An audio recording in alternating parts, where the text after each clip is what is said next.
Eu me chamo Vilfrido Augusto Marques.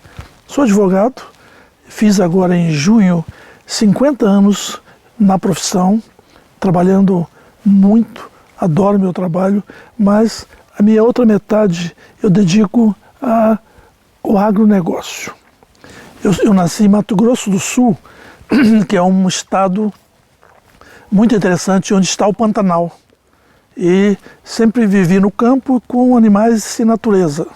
Isso nos torna bem mais sensíveis, mais humanos também, né? Então, é uma característica muito interessante do meu estado, da minha região, onde a agricultura, a pecuária, a natureza é exuberante. E os seus pais, eram de lá? Sim, meus pais. Meu avô paterno, ele saiu do Rio Grande do Sul, um estado muito interessante do Brasil, para Mato Grosso do Sul, fronteira do Brasil com o Paraguai. Em 1908, saiu a cavalo e foi colonizar, como outros gaúchos, que é a origem da região, colonizar o Mato Grosso do Sul, fronteira Brasil com o Paraguai. Meu avô materno é um índio da raça Guarani, que é uma raça, uma nação indígena muito forte na América Central, na América do Sul. São inteligentes, muito bonitos, eles têm uma passagem interessante que durante um momento do Brasil com o Paraguai e os portugueses e os espanhóis, eles começaram a construir uma civilização com os jesuítas lá na fronteira do Rio Grande do Sul, os Guaranis. Então, por isso foram dizimados. Tem inclusive filme. Eu conheço essa história. Conhece a história. Então, dizimaram essa nação com os jesuítas, porque eles criavam ali uma nova civilização e abandonando os portugueses e os espanhóis. Os seus pais vieram para cá? Não. Vieram para Mato Grosso, peço desculpa. O que eles vieram fazer em Mato Grosso? Eles foram desbravar o estado. O estado era um estado que era absolutamente, não diria inexplorado, mas era um estado que no Brasil existiu muito tempo isso. Lá na década de 1910, 1920, foi quando o país começou a interiorização, a ocupação do interior do país. Começou mais ou menos nessa época. E aí essa região ela é muito rica em erva mate para chimarrão. E os argentinos foram para lá e o governo brasileiro também criou um território especial para aproveitamento dessa erva mate. E aí viviam os paraguaios, os guaranis e os gaúchos. Então essa é a história da minha origem. Eles viveram sempre lá. Eu vim para cá, para Brasília, em busca de trabalho e da minha profissão em 1968. Participei muito da construção de Brasília. Já vamos lá. O senhor é filho único? Não, tenho mais três irmãos.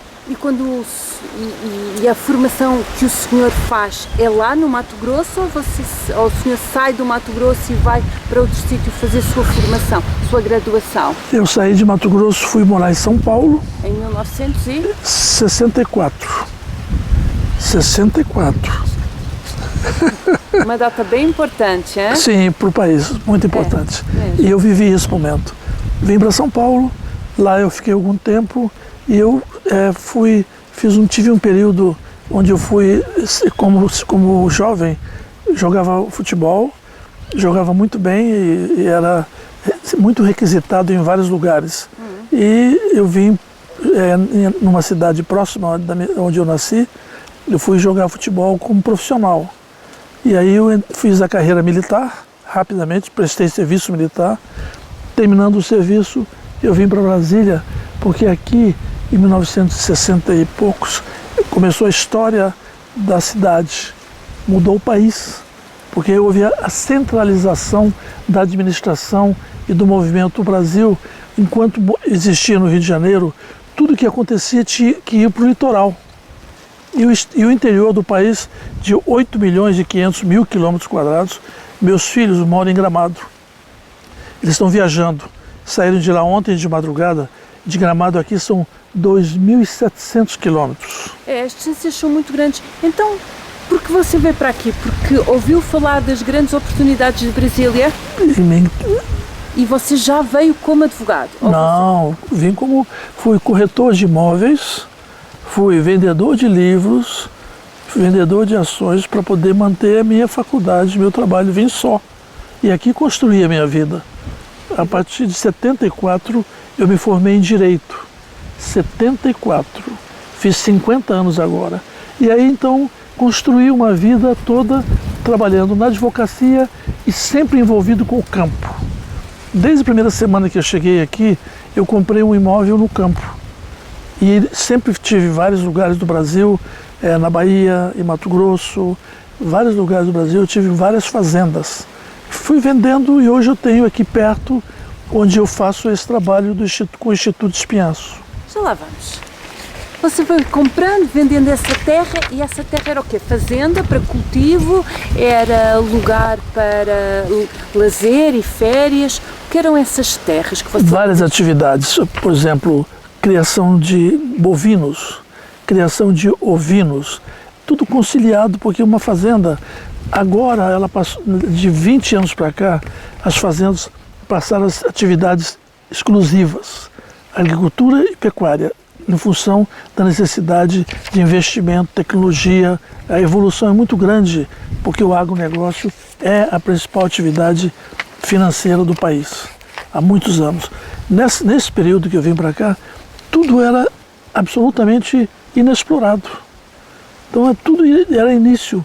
Construir uma casa, uma estrada, uma ponte, tudo isso era muito interessante, muito voltado para aquilo que existiu no Brasil, uma figura dos bandeirantes. Saiu de São Paulo para ocupar em vários estados do Brasil, buscando ouro, minério e ocupando áreas. Então era mais ou menos um bandeirantismo. Você veio para que zona aqui de Brasília? Onde é que você se fixou? Qual era o seu endereço aqui em Brasília? Eu morei inicialmente numa quadra central, quadra na 106 Sul, uma quadra bem central, que quando Brasília começou, eles foram aos poucos ocupando as quadras, construindo. Então, quem chegava tinha oportunidade de adquirir imóveis, viver em bons lugares. Inicialmente eu vim para 106 Sul. Nos ajuda a entender como era Brasília entre 64 e 74, não é?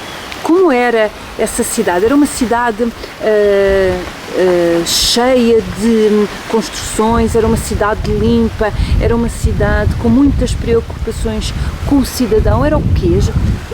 Nos ajuda a fazer aqui uma imagem do que era essa cidade. Era uma cidade que as pessoas vinham do Brasil inteiro para cá com muito otimismo, porque a divulgação, a propaganda do presidente naquela época, 1960, 55, 60, ele era foi um maior brasileiro vivo ainda hoje, Juscelino Kubitschek.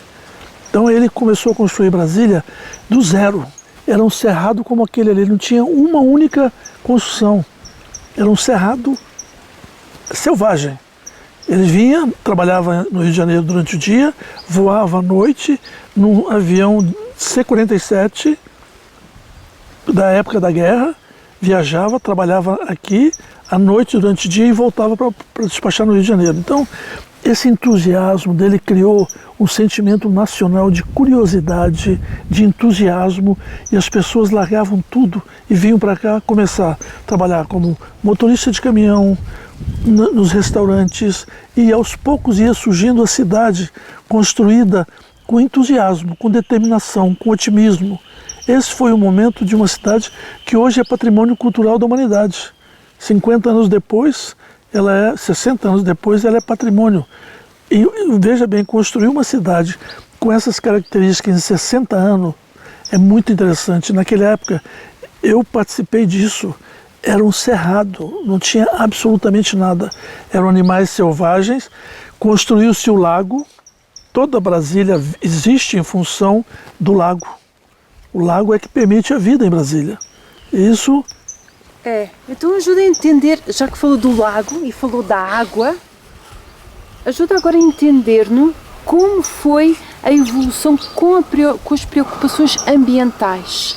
Passaram 60 anos, 1964, 60, até 2024, que é agora. Sim. Em termos do ambiente, em termos do que é a biodiversidade, essa questão identitária que é o Cerrado, como é que ela foi evoluindo nestes 60 anos? Ela não tem esse tempo todo. Começou no máximo há 20 anos atrás. Houve uma conscientização, esse projeto da ONU, os 17 ODS, o principal item é a sustentabilidade. Isso foi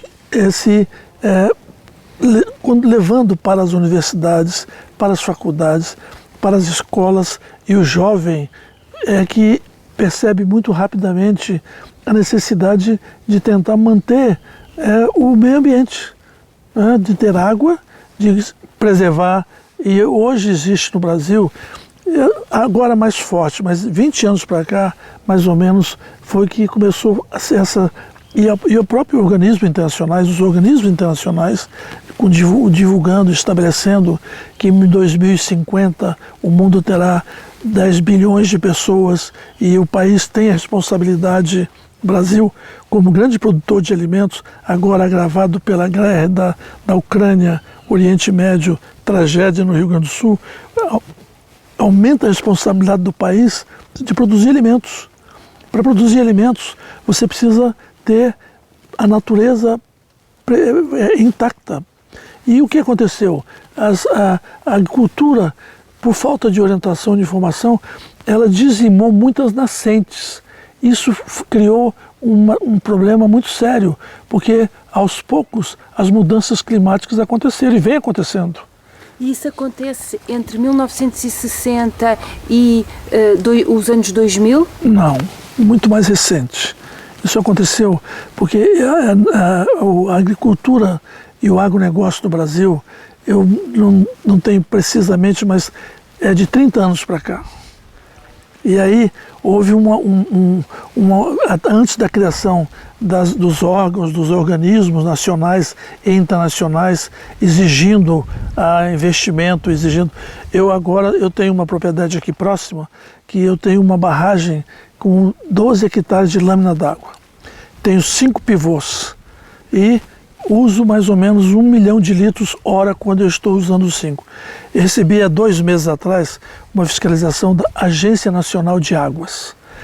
Eles fizeram um relatório exigindo que eu investisse muito para recuperar vazamento da represa, escoamento, alteamento da represa para evitar qualquer tipo de acidente, por exemplo, uma chuva muito grande extravasar. Então, isso, se eu não fizer, a minha principal atividade da propriedade hoje é agricultura irrigada. Se eu não fizer atender essas demandas, eu não teria autorização para renovação. Isso está acontecendo no Brasil de 10 anos para cá. Uma fiscalização mais efetiva. Então, esse resultado é muito importante porque as pessoas não há uma espontaneidade, há uma obrigatoriedade. Quando a ONU fala em 10 bilhões de pessoas e que precisam se alimentar, hoje o cenário é muito triste, o cenário é difícil, tem muitos milhares de pessoas morrendo no mundo de fome. O Brasil produz muito, mas ele não tem uma estrutura de fiscalização e uma estrutura de aproveitamento daquilo que produz. Nós perdemos praticamente 30% daquilo que nós produzimos por falta de armazenagem, por falta de cuidados com alimentos. Entendeu? Então, esse é o momento que o mundo está vivendo e o Brasil também muito. Essa é a preocupação maior da sua escola, essa escola que o senhor criou, que me acabou de mostrar, a de formar uma classe de engenheiros, uma classe de profissionais que sejam capazes de explorar a terra de uma outra forma? Eu convivi muito com um empresário chinês, um embaixador chinês, que levou o vice-presidente da China para visitar a minha fazenda, e ele falava: Vilfredo, não fale mal do seu país, não permita que falem mal do seu país. E eu não faço isso.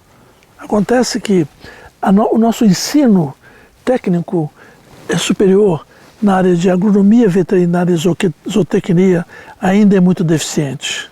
Ainda muito, né, ele não tem recursos nem financeiros nem científicos para atender essa demanda crescente do agronegócio mundial. Eu estive na Califórnia levando meus 2 filhos, que são meus parceiros, para conhecer Stanford, a universidade que é legenda no mundo todo. E por que fui? Porque eu quero agregar a escola e construir uma universidade do agronegócio que não tem nenhuma no Brasil. Apesar de ser a nossa principal atividade, nós não temos uma universidade. Por quê? Porque o que acontece até da porteira para dentro, nós sabemos fazer muito bem. Da porteira para fora, não. Então, nós precisamos qualificar a nossa população nessa área para que acompanhe esse tipo de crescimento e de necessidade. Daí o interesse que eu tenho de montar uma escola que naturalmente eu quero transformar numa universidade, porque a nossa legislação exige 7 faculdades para poder ter uma universidade. Então, nessa escola eu quero ainda, estou construindo isso, fazer biotecnologia, inteligência artificial, área jurídica, área de meio ambiente, 7 faculdades que vão constituir uma escola. Porque o Brasil precisa muito cuidar da porteira. Na Califórnia, lá na Stanford, é impressionante o que eles ensinam sobre porteira para fora. O que é porteira para fora e o que é porteira para dentro? O que é que você quer dizer com isso? Porteira para fora é exatamente você levar a inteligência artificial para a agricultura, para a pecuária, fundamental. Por exemplo, drone, irrigação, controle da água, produtividade, deficiências do solo, tudo isso está sendo cuidado pela inteligência artificial. E por que isso é tão importante aqui no Cerrado? Em todo o Brasil e no mundo. Adaptar as condições de produção ao clima, ao solo e à mão de obra. Não só no Cerrado. O Cerrado, ele surgiu como uma última fronteira agrícola do país. Nós temos uma grande área do Cerrado ainda inexplorada. O Brasil ocupa hoje, um pouco mais com a agricultura e pecuária, somente 7% do nosso território, que tem 8 milhões e 500 mil quilômetros quadrados.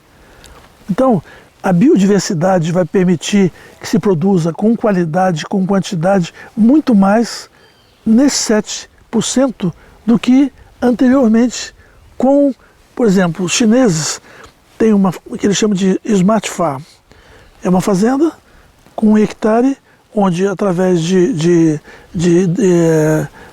da informática eles produzem todos os alimentos dentro de 1 hectare.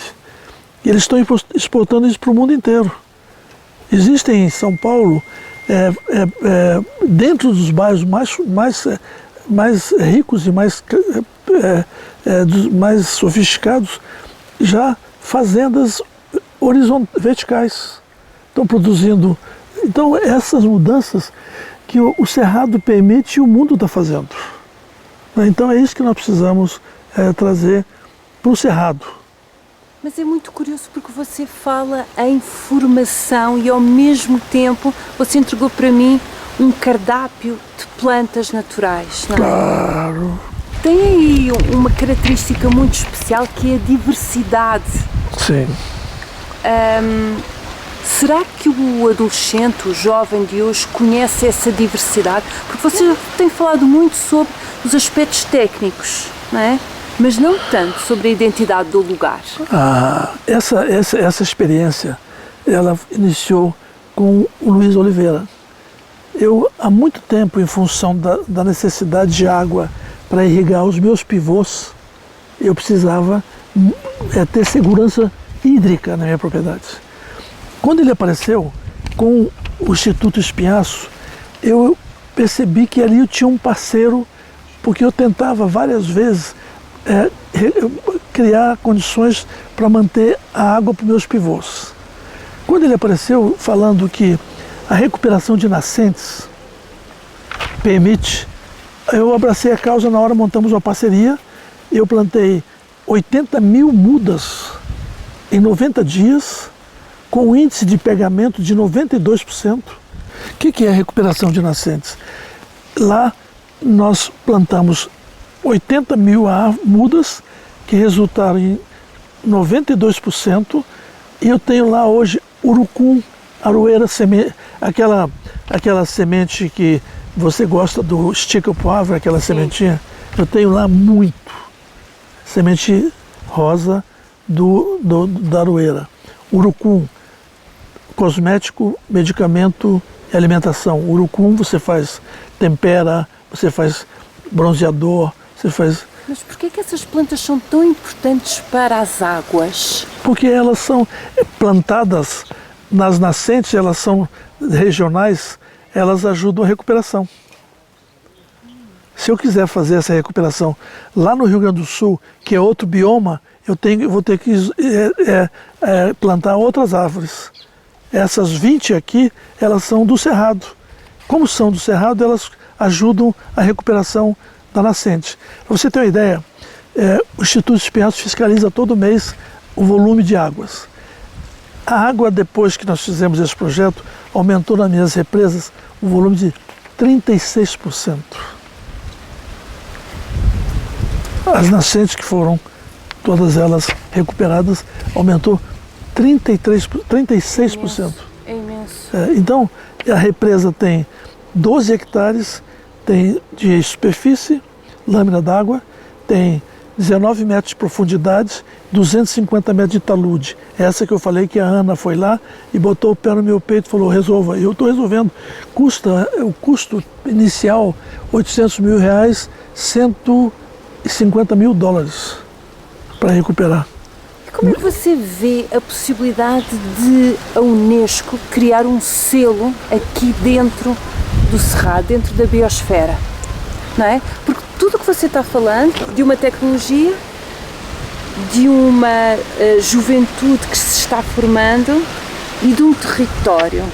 Como você vê a ligação disto tudo através de um selo da Unesco? Cenário fantástico, favorável. Porquê? Porque todo mundo quer ver isso florescer, isso acontecer. As pessoas estão percebendo que sem água, sem meio ambiente, a vida talvez para nós ainda, mas para muitas gerações, ela pode deixar de existir. Esse movimento é um movimento que tem hoje. Nesse projeto, agora o que eu estou fazendo? Como eu já tenho uma grande produção de urucum, aroeira, piqui, baru, aí é o momento que é interessante do socioambiental. Na minha região existem, hoje, há algum tempo foi feita uma consulta para trainee.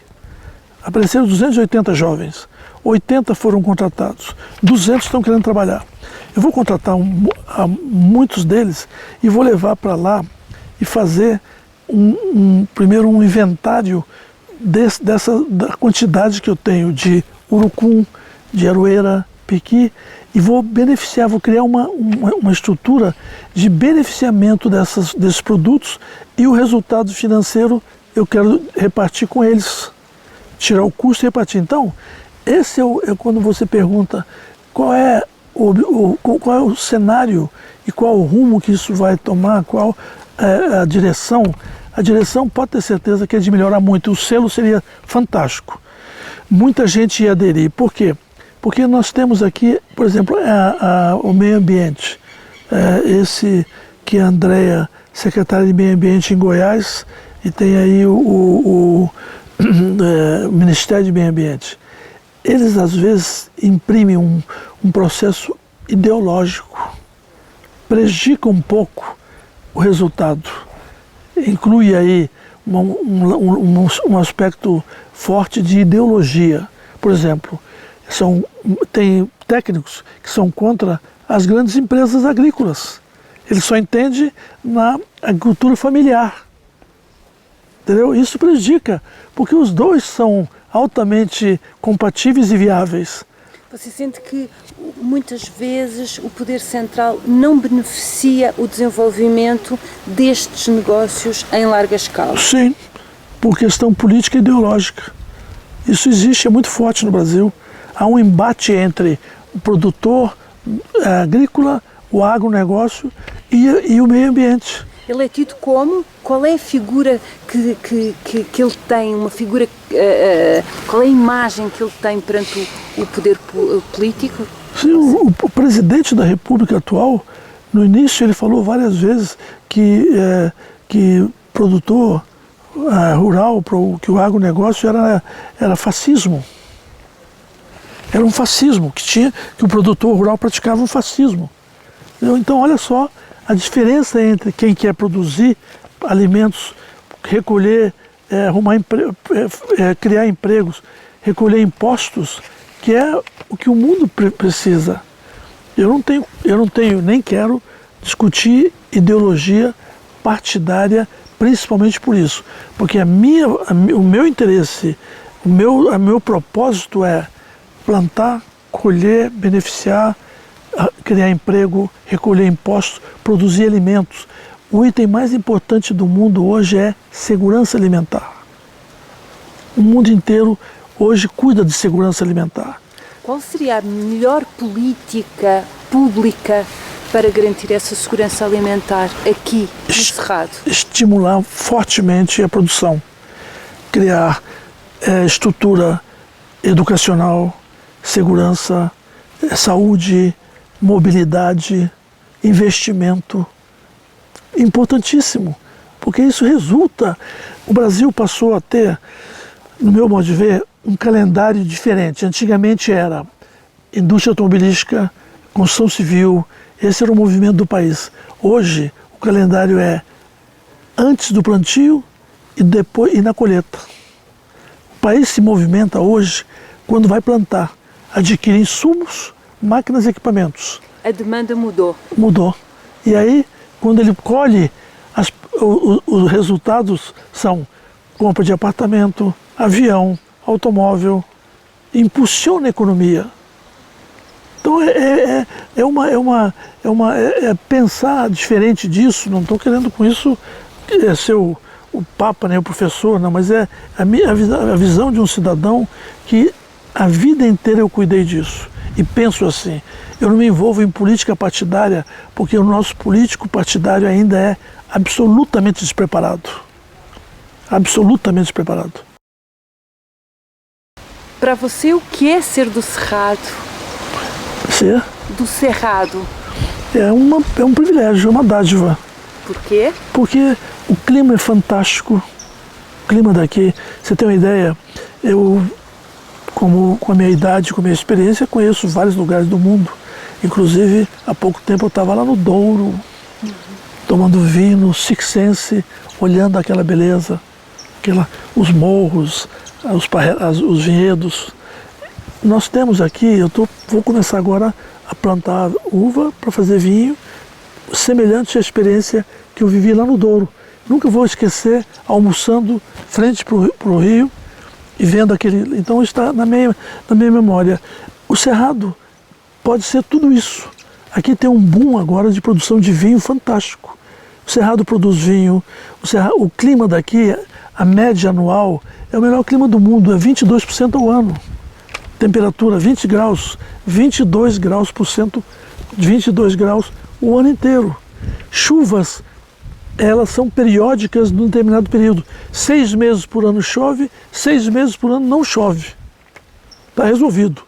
Não tem enchente, não tem catástrofe, não tem nevasca.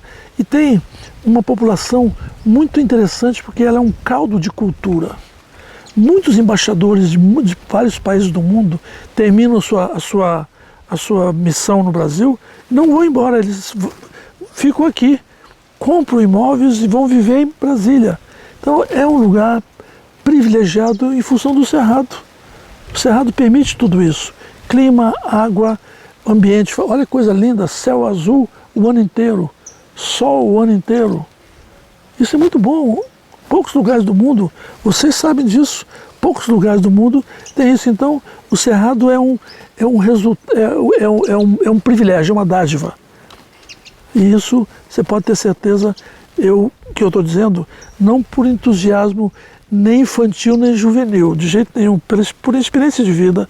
E eu tenho feito muito isso e falo sobre duas profecias importantíssimas que existem sobre Brasília. Nostradamus previu que no altiplano central surgiria uma civilização que transporia os umbrais dessa para uma outra. Dom Bosco, nos seus sonhos, nos livros, ele fala que entre os paralelos 13 e 15 surgiria uma cidade que jorraria leite e mel. É aqui. Nostradamus, você sabe que previu Napoleão, onde nasceria, morreria. Dom Bosco, os sonhos dele são escritos. Então, isso é o Cerrado, isso é Brasília. Privilégio.